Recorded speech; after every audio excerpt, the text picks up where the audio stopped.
কোনো এক ব্যক্তি বৈধ মান্যত করেছেন যে কোনো একটি ক্রিয়া সফলভাবে সম্পন্ন হওয়ার উদ্দেশ্যে ঘটনাক্রমে তার সেই উদ্দেশ্য পূর্ণ হতে বেশ সময় লেগে যায়, ফলে মানতকারী ব্যক্তি তার কৃত উক্ত মান্যতটি ভুলে যায়।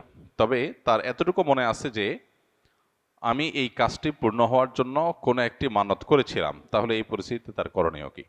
কি মান্যত করেছেন সেটা তিনি জানেন না, কিন্তু মানত করেছেন এতটুকু মনে আছে।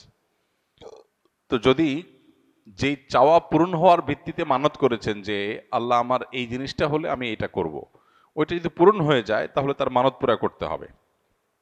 এখন মানতের ফিগার, পরিমাণ, মানতের ধরন, ধাঁচ সেটা যদি আপনার মনে না থাকে, মানতটা যদি বিশুদ্ধ হয়ে থাকে মৌলিকভাবে, এতটুকু মনে থাকে যে যা মানত করেছে সেটা বিশুদ্ধ মানত হয়েছে, তাহলে সেটা পূর্ণ করা জরুরি।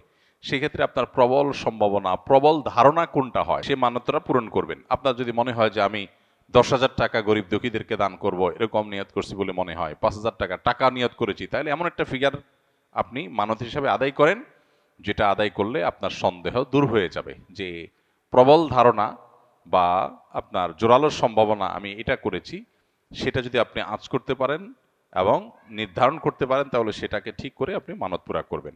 এবং যেহেতু ইবাদতের ইস্যু, সেক্ষেত্রে একটু সন্দেহের ঊর্ধ্বে ওঠার চেষ্টা করবেন। 5,000 কি 10,000 সন্দেহ হচ্ছে, তাহলে 10,000 কি আপনি যদি ধরেন তাহলে এটা সেফ সাইড হয়ে যায় আপনার জন্য, সেভাবে আপনি মানত পুরা করবেন।